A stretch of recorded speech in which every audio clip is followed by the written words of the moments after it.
After 2 years of fighting, the Supreme Court finally ruled on our case. The fight continues, but there's a ton of positives here. Today, we're going to take a deep dive in our case, Antonyuk v. James, and examine what it means for the rights of New Yorkers and the Second Amendment. I'm Phil, and you're watching Law and Ammo.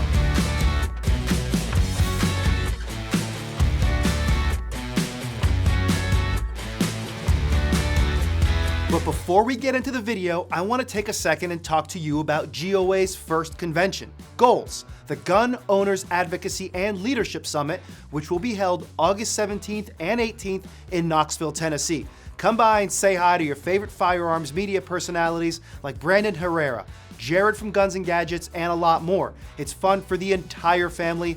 I will see you in Knoxville. Now on to the video. In 2022, the Supreme Court decided the case New York State Rifle and Pistol Association v. Bruen. And if you're a frequent viewer of the channel, you've heard me refer to this case a lot just as Bruen. This landmark decision affirmed that the Second Amendment extends outside the home. The case itself was centered around anti-gun states' use of what was known as a may-issue system for concealed carry permitting. Under these may-issue systems, it was up to the state to decide whether you were able to receive a carry permit or not. These systems stood in stark contrast to the rest of the country, where you either were granted a permit if you were not prohibited from owning a firearm, or there was simply no permit required whatsoever. And needless to say, New York lost that case. They were forced to drop the may-issue system. And so New York didn't like this at all. In response, New York legislature and Governor Kathy Hochul passed the New York Concealed Carry Improvement Act, also known as the CCIA. The CCIA changed much of the permitting process, making it a lot more difficult for applicants. It mandated 18 hours of required training instead of 4 hours that was previously needed. It required that applicants give their social media accounts over to state investigators for review. It required 4 different character references. And finally, applicants were subject to a good moral character standard, which was up to the licensing official to determine. If that sounds like a may-issue system by a different name, it's because it is. The CCIA also changed a bunch of other things, namely gun-free zones, making it illegal to carry a firearm in certain places. New York's goal was to have as many places as possible become what's known as sensitive locations, therefore banning firearms from being carried there. And in fact, Governor Hochul was asked about the provision of the law. Here's what she had to say. It sounds like you're shutting off all of the public places. I can't shut off all places. So what would be left? Probably some streets. And that makes sense coming from somebody who never goes anywhere without armed security. The CCIA also had a provision that made all privately owned property off limits to concealed carry unless there was signage explicitly welcoming it. When New York passed this law, it became harder to obtain a concealed carry license and carry a firearm than it had been prior to the Bruen decision. And so on July 11th, 2022, we filed a lawsuit in the Northern District of New York. We were assigned Judge Glenn Thomas Sotheby, a George W. Bush appointee. But there was an issue. The judge ruled that GOA, GOF, and our plaintiff, Ivan Antonyuk, didn't have standing because Antonyuk had a carry permit, but he didn't intend to break the new law. And so on August 31st, our case was dismissed. That wasn't ideal, but clearly Judge Sotheby wanted more airtight examples so the anti-gun appeals courts wouldn't overturn him on some lame issue like standing.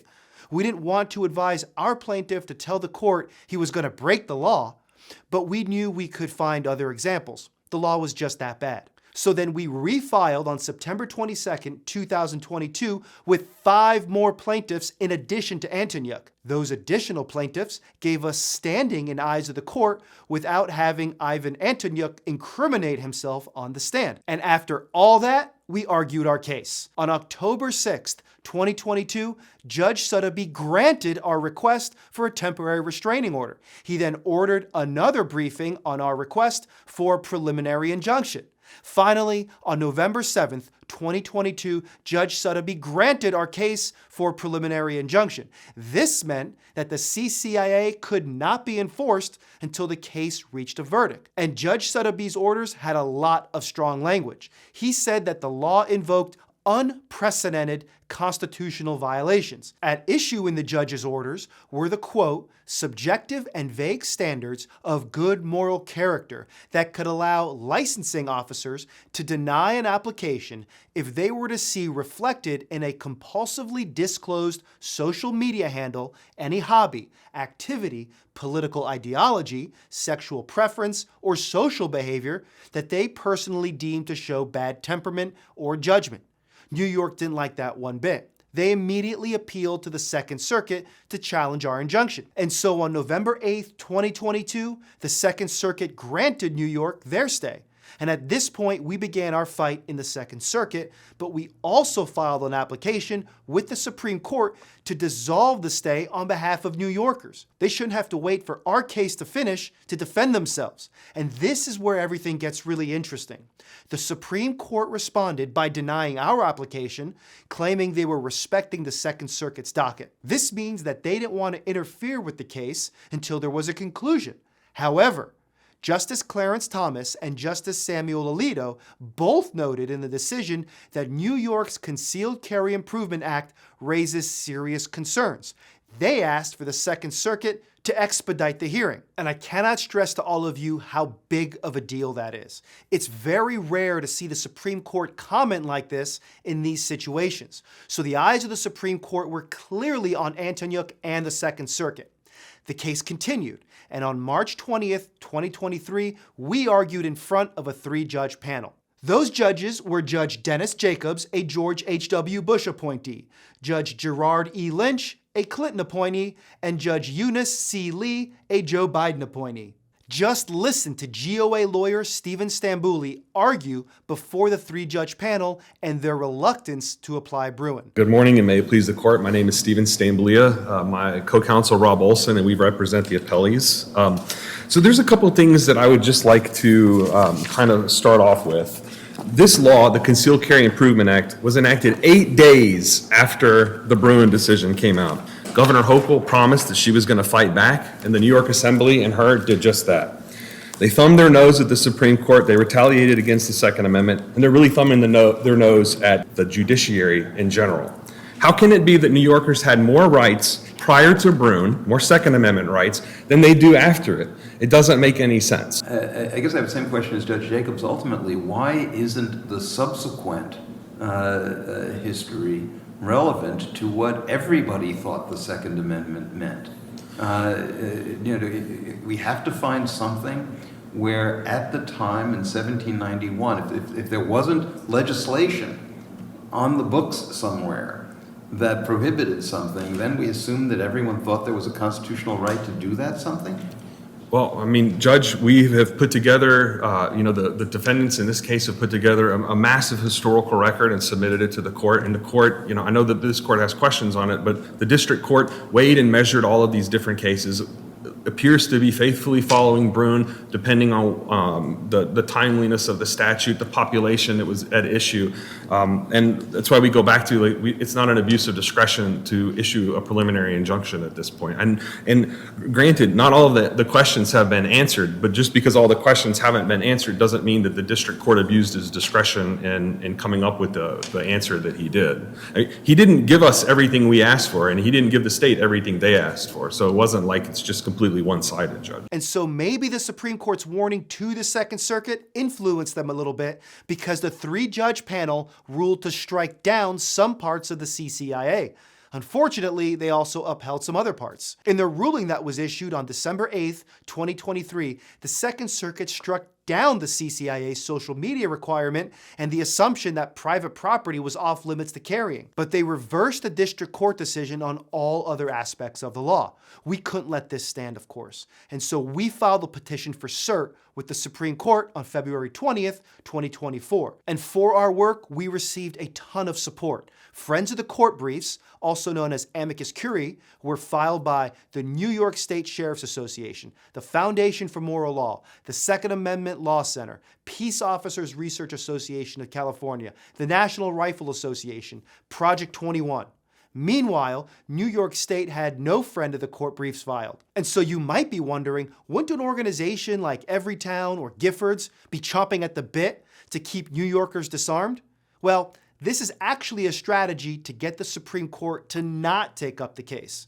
If tons of supportive briefs are filed, SCOTUS may take notice and decide to take up the case because there's so much attention. So in New York's interest of upholding their clearly unconstitutional law, their allies may have held off on filing briefs in support. And as a result, for the past few months, we've been waiting to see if the Supreme Court would take the case up. Well, we finally have an answer, thanks to the Supreme Court's recent Rahimi case. We'll be going into the Rahimi case in a separate video, so I'll be a little light on the details here. But thanks to the ruling in Rahimi, our case was granted, vacated, and remanded, also known as GVR. But what does that really mean? First, the Supreme Court granted it, as in that they accepted our Antonyuk case for review. Then they vacated the previous decision, and this means that they set aside, annulled, cleared, wiped away, erased, etc. the Second Circuit's absolutely unconstitutional opinion. Finally, SCOTUS remanded the case back down to the lower court. Basically, the Supreme Court said, in light of this recent decision, the Rahimi case, you need to go back and sort this one out on your own. And so now the case will return to the Second Circuit, where we'll continue the fight. One important thing to note, though, is that the Supreme Court ruled on our case while it was in an interlocutory posture. And this means that SCOTUS ruled on the case while some other aspects were proceeding in a lower court. In the Supreme Court, this doesn't really happen that often. Just recently, the Supreme Court declined to hear our case against the Illinois assault weapons ban. Why? They said it was because the case was appealed in an interlocutory posture. And so what we can infer from this ruling in the Seventh Circuit is that SCOTUS is willing to take up our case, but they want to do so after the case has been completed. And this bodes well for our Illinois assault weapons ban case. It also makes this ruling in Antonyuk that much more interesting. So now we're waiting on the Second Circuit's next move. Some articles have come out recently questioning whether our original preliminary injunction granted by Judge Sotheby is presently the law of the land. In fact, a St. Lawrence County government attorney named Stephen Button, who helped us in this case, was interviewed by the local news and said, "It's not every day that you have the United States Supreme Court agree with you. We're very positive and we're very optimistic that the Second Circuit has gotten the message from the Supreme Court that they were not happy with the decision we received. Right now, we are back where we were as if the Second Circuit had never issued its decision." But don't be fooled by that headline, because it's not clear whether Judge Sotheby's previous preliminary injunction is the law or whether the Second Circuit's stay remains. And so basically, after we won our preliminary injunction, the Second Circuit said that the preliminary injunction was stayed pending the resolution of this appeal. Then, the Second Circuit issued an opinion, which resolved the situation, but now that opinion was vacated by the Supreme Court.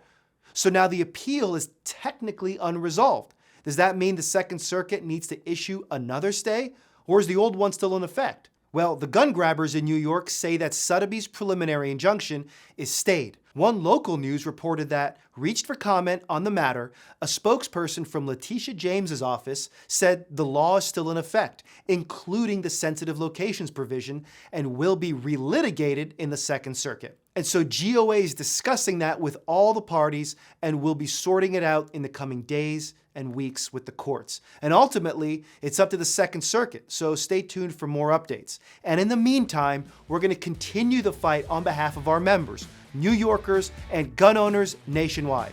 Thanks for watching. We'll keep you updated.